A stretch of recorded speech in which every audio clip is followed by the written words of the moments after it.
প্রতিটি মানুষ মালাকুল মাউতকে দেখবে, চাক্ষুষ দেখবে, ভালো হলেও দেখবে, খারাপ হলেও দেখবে। কার কথা?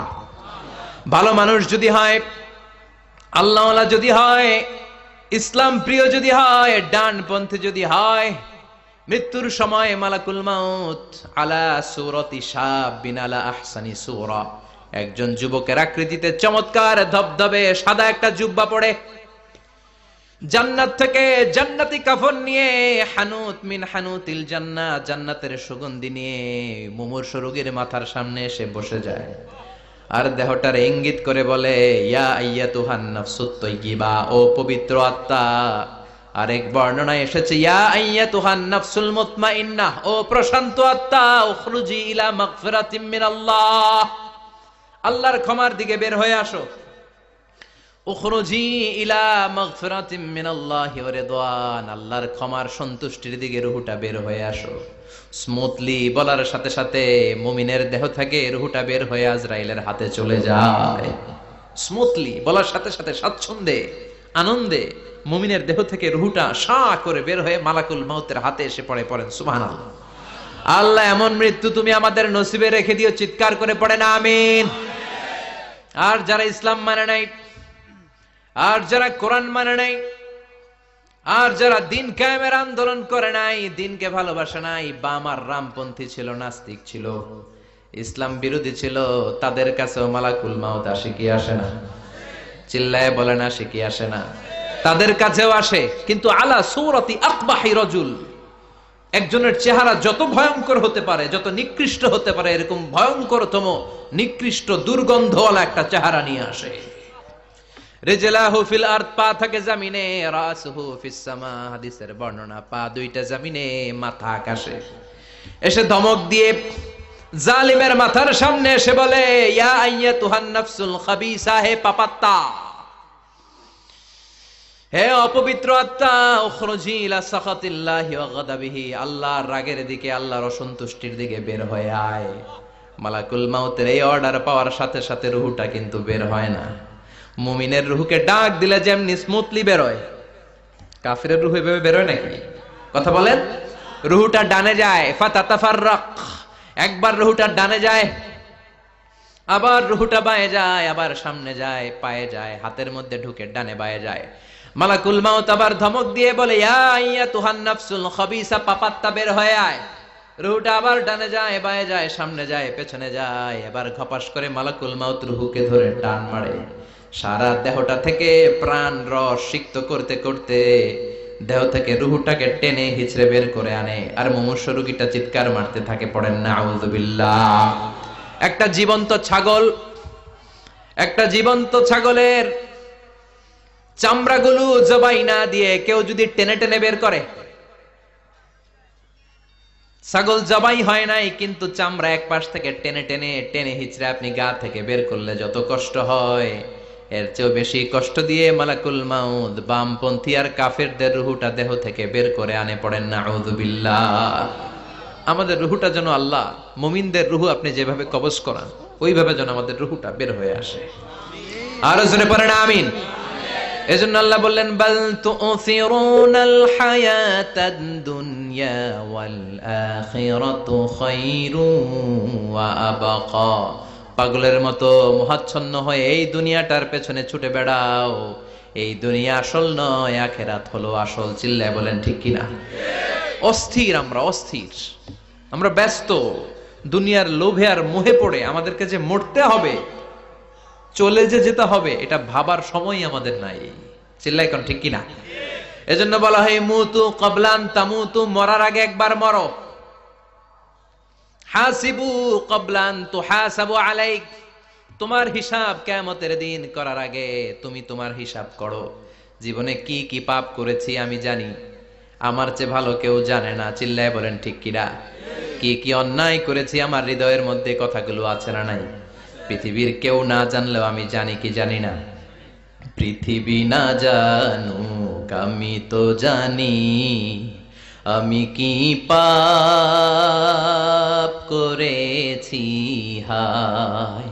পৃথিবী না জানুক আমি তো জানি, আমি কি পাপ করেছি হায়, আমার পাপের করলে বিচার, বাঁচার উপায় নাই আমার। দয়াময় প্রভু মাফ করো আমায়, মাফ করো আমায়। পড়ে না আমি আর জোরে আমিন। এজন্য হাসিবু ক্বাবলা আন তুহাসাবু আলাইক, তোমার হিসাব বসার আগে নিজে হিসাব করো কি কি করলা। আসল মরণের দিন শটান হয়ে তো শুয়ে পড়ো ভাই, মরার আগে আরেকবার মরো। মরার আগে আরেকবার কি করবেন কথা বলেন? মরার আগে কি করতে হবে? হঠাৎ একদিন বিছানায় শটান হয়ে শুয়ে যান, চক্ষুটা বন্ধ করেন, ভাবেন মরে গিয়েছেন। এই তো মালাকুল মাউত চলে এসে রুহটা নিয়ে গেল। আত্মীয় স্বজন চিৎকার চেঁচামেচি শুরু করে দিল, কান্নার রোল পড়ে গেল চারদিকে। মাইকের মধ্য দিয়ে, মসজিদের মাইকে অ্যানাউন্স হয়, অমুক এলাকার নিবাসী অমুক ভাই আমাদের মধ্যে দুনিয়ায় নাই, তার জানাজা হবে এশার নামাজের পর। সবাই এসে রুহের মাগফিরাত করেন। সবাই আপনারে দেখতে আসবে, কেঁদে কেঁদে লোকজন আপনারে কবর দিতে আসবে। চিল্লায় বলেন ঠিক কিনা? কেঁদে কেঁদে সবাই আসবে, দেখার জন্য আসবে। ছেলেগুলো কাঁদবে, স্ত্রী কাঁদবে, বাবা মা কাঁদবে, বন্ধু বান্ধব কাঁদবে। আর ঘরের মধ্যে রাখা হবে না। এবার আপনাকে গোসল দেওয়ার পালা। চক্ষু বন্ধ করে চিন্তার দরকার আছে না নাই? কথা বলেন। হঠাৎ করে, হঠাৎ করে শুনবি একদিন আমার মৃত্যুর খবর। কেঁদে কেঁদে আসবে সবাই দিতে আমায় কবর, দিতে আমায় কবর। ঠিক কিনা? একটু চোখটা বন্ধ করে ভাবেন, আপনাকে গোসল দেয়া হবে, জামাগুলো খোলা হবে। এত টাকা দিয়ে যে দামি গোসলখানা টাইলস লাগিয়ে ঘরে বানালেন, আপনার শেষ গোসলটা কি ওই দামি গোসলখানায় হবে? লাশ যেখানে ধোয়া হয় ওই জায়গায় ধোয়া হবে। আপনাকে কাফন পরানো হবে। আপনার কলিজার টুকরা ছোট বাচ্চাটারে বলা হবে, আব্বু দেখে যাও, তোমার বাবারে শেষবারের মতো দেখো। আপনার বাবা মা শেষবারের মতো একটা নজর দিয়ে আপনার চেহারাটা দেখে নিবে। বন্ধু বান্ধবরা শেষবারের মতো একবার আপনারে দেখে নিবে। জানাজার জায়গায় নেওয়া হবে। হবে না এই ঘটনাটা আমাদের? হ্যাঁ, হবে কি না? হাজার হাজার মানুষ শেষ বিদায় দেওয়ার জন্য আসবে। চারটা তাকবীর দিয়ে ইমাম নামাজ শুরু করবে। আল্লাহু আকবার, আল্লাহু আকবার, আল্লাহু আকবার, আল্লাহু আকবার বলে নামাজ শুরু করবে। নামাজ শেষ। এবার পালকিতে করে কবরে যাওয়ার পালা। যেতেই হবে, যেতেই হবে। পালকিতে করে লোকজন নিতে শুরু করবে। কবরস্থানের ওই জায়গায় যেখানে মানুষ বছরে মানুষ না মরলে যায় না, ওই গহীন নিঝুম কবরস্থানে ঢুকানো হবে। পালঙ্ক থেকে নামিয়ে আপনার জন্য করে রাখা আগ থেকে কবরটার মধ্যে শুইয়ে দেয়া হবে।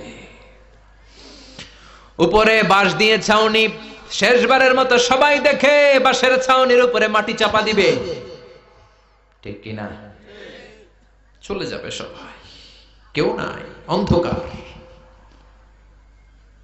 শুধু অন্ধকার। এই অন্ধকার যেন শেষ হতে চায় না। এই ঘটনা ঘটবে না আমাদের? কথা বলে, ঘটবে কিনা? এজন্য মরার আগে এগুলো চিন্তার দরকার আছে না নাই? মরার আগে আরেকবার মরার দরকার আছে না নাই?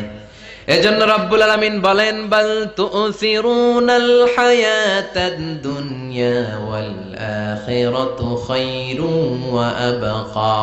এই দুনিয়ার জীবনটাকে তোমরা আসল জীবন মনে করো, এটা আসল জীবন নয়। আসল জীবন হলো কবরের জীবন। চিল্লায় বলেন ঠিক কিনা? আল্লাহ তোমার এই দুনিয়া, আল্লাহ তোমার এই দুনিয়ায় কেউ আসে কেউ চলে যায়, তবু তোমার ভয়ে কারো কাঁদে না হৃদয়। এই দুনিয়াতে আমার বদলে গেল মন।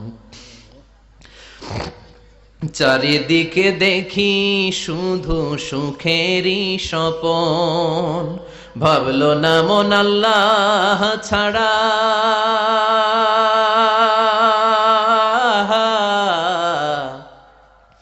ভাবলো না মন আল্লাহ ছাড়া নেই কোনো উপায়, তবু তোমার ভয়ে কারো কাঁদে না হৃদয়। ঠিক কিনা? আসে আর চলে যায়। প্রতিদিন মাইকে অ্যানাউন্স শুনি অমুক এলাকার অমুক লোক নাই, দাদা গেল, বাবা গেল, বড় ভাই গেল, আত্মীয় স্বজন গেল, আমাকেও যেতে হবে, এই চিন্তা মাথায় নাই। চিল্লা এখন ঠিক কিনা?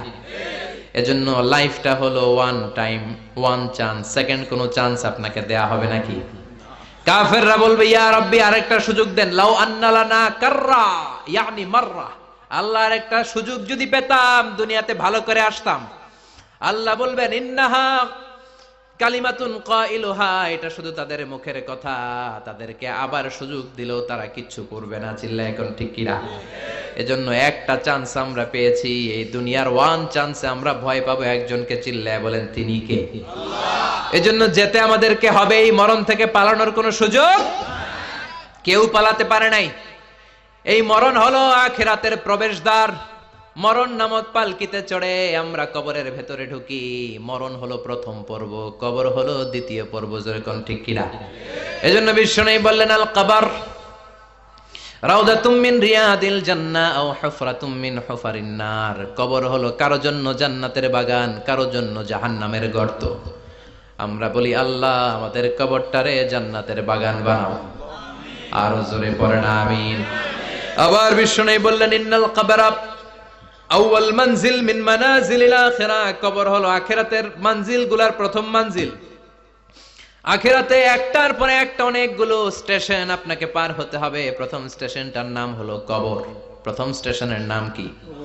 এই কবর নামক স্টেশনে যদি আপনি মাফ পেয়ে যান, সামনের সব স্টেশনগুলোতে মাফের ব্যবস্থা করবে কে? আল্লাহ।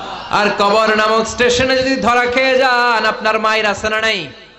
লাশটাকে যখন রাখা হয়, লাশটা চিনে কে আমারে রাখলো, কে আমাকে ধৌত করলো, কে আমারে কাফন পড়ালো। এজন্য বিষ্ণুই বলেছেন মুমূর্ষের সামনে বসে বসে পড়ো লা ইলাহা ইল্লাল্লাহু মুহাম্মাদুর রাসূলুল্লাহ। লাকিনু মাউতাকুম লা ইলাহা ইল্লাল্লাহ। মুমূর্ষের সামনে দাঁড়িয়ে দাঁড়িয়ে পড়ো লা ইলাহা ইল্লাল্লাহ। এই লা ইলাহা হচ্ছে জীবিতদের জন্য কালিমা, আর আমরা মরার পরে এই জিকির করি। ঠিক কি না? আমাদের দেশের অনেক জায়গায় লাশ নিয়ে কবরে যাওয়ার সময় লা ইলাহা পড়ে না। না, এটা আগের জিকির, মরার আগের জিকির। মরার আগে আপনাকে অ্যানাউন্সমেন্ট দিতে হবে আল্লাহ ছাড়া কোনো ইলাহ নাই, বিশ্বনবী হচ্ছেন শেষ নবী এবং রাসূল। চিল্লায় বলেন ঠিক কি না? লাশটাকে যখন রেখে দেয়া হয়, বিশ্বনবী যত মানুষকে কবরে রেখেছেন তারপরে দাঁড়িয়েছেন আর বলেছেন ইস্তাগফিরু লিআখিকুম, তোমার ভাইদের জন্য তোমরা দোয়া করো। ফাইন্নাহুল আনা ইউসআল, এখনই তাকে কবরে সওয়াল করা হবে। কবরে প্রশ্ন আছে না নাই? কথা বলেন। বিশ্বনবী খাদিজাতুল কুবরা, ওনার প্রথম স্ত্রী খাদিজাতুল কুবরা তাহেরাকে কবরের মধ্যে রেখে দিয়ে কাঁদতে শুরু করলেন। চোখের পানি ছেড়ে অনেক দোয়া করলেন। দোয়া শেষে সব সাহাবারা ঘরে ফিরে যায়, বিশ্বনবী যায় না। সাইয়েদনা আবু বকর বললেন ও নবী চলেন ঘরে যাই। অনেক তো দোয়া করলেন। বিশ্বনবী বললেন আবু বকর তুমি যাও, আমি যাব না। এইটা সাধারণ মহিলা না, এটা বিপদের দিনের সঙ্গিনী খাদিজা। মক্কায় যখন আমার কেউ ছিল না, খাদিজা আমারে ভুলে নাই। 3 বছর কাফিররা আমাকে জেলখানায় বন্দি রেখেছে, নাম শিয়াবে আবি তালেবের জেলখানা। আমার স্ত্রী ওই জেলখানার জীবনেও আমারে ছাড়ে নাই। আমার সাথে 3 বছর খাদিজাও জেল খেটেছে। এই একটাই মহিলা, যেই মহিলাকে আল্লাহ আরশের উপর থেকে সালাম দিয়েছে, মহিলাটার নাম খাদিজা। আল্লাহু আকবার।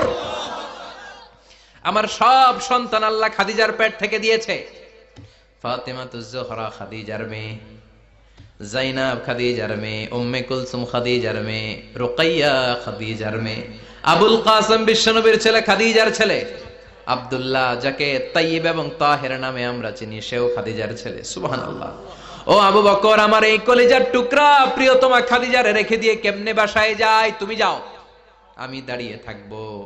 এখনই মুনকার নাকির এসে খাদিজারে প্রশ্ন করবে, আমি দেখব খাদিজা উত্তর দিতে পারে কিনা। আর প্রশ্নের উত্তর যদি ভুল করে ফেলে, কবরের উপর থেকে আমি নিজে প্রশ্নের উত্তর দিয়ে দেব। সাইয়েদনা জিবরাইল বললেন, নবী আপনারা দাঁড়িয়ে থাকার দরকার নাই, আবু বকরের সাথে ঘরে চলে যান। আল্লাহ জানিয়ে দিয়েছে খাদিজার কবরের প্রশ্নে যদি কোনো সমস্যা হয়, আর সের উপর থেকে খাদিজার প্রশ্নের জবাব আল্লাহ নিজে দিয়ে দিবে। এজন্য কবরের আযাব থেকে বিশ্বনবী পানাহ চেয়েছেন। বিশ্বনবী বলেছেন, আল্লাহুম্মা ইন্না নাউযু বিকা মিন আযাবিল কবর। ও আল্লাহ, কবরের আযাব থেকে তুমি আমাদেরকে বাঁচাও। পড়েন আমিন। কবরে মুমিনদেরকে 4টা প্রশ্ন করা হবে, কাফিরদেরকে 3টা প্রশ্ন। চিৎকার করে বলেন, মুমিনের প্রশ্ন কয়টা? আর জোরে বলেন। প্রথম প্রশ্ন, মার রব্বুক, তোর রবের নাম কি? আমরা কি বলবো? আল্লাহ আমারে রব, এই রবি আমার সব, দমে দমে তনু মনে তারি অনুভব। আল্লাহ আমারে রব, এই রবি আমার সব। পড়েন আমিন। দ্বিতীয় প্রশ্ন, আমার দিন, উত্তর দিনের নাম কি? ধর্মের নাম কি? তৃতীয় প্রশ্ন, মান হাযার রাজুল, এই লোকটাকে কে? আমরা বলবো মুহাম্মদ সাল্লাল্লাহু। 3টা প্রশ্নের উত্তর যখন আপনি কবরে করে দিতে পারবেন, অতিরিক্ত একটা প্রশ্ন, ওয়ামা ইলমুক, এই যে 3টা প্রশ্নের উত্তর পাল্লা, কেমন করে উত্তর জানলা? কোত্থেকে শিখেছো? নকল করে আনছো কাফনের কাপড়ে? পরীক্ষার হলে নকল আছে না নাই? হাতে নকল আছে না? পায়ে নকল, মুজার ভিতরে নকল আছে না নাই? মোবাইলে নকল আছে না নাই?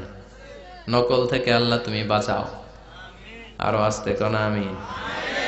কিভাবে জানলা? কেমন করে 3টা প্রশ্নের উত্তর শিখলা? What is the source of your knowledge? তথ্যসূত্র কি? আপনাকে বলতে হবে, আমি যেই কিতাবটা থেকে শিখেছি কিতাবটার নাম কি? চিল্লায় বলেন, কি নাম? এই কিতাবটা হলো কোরআন।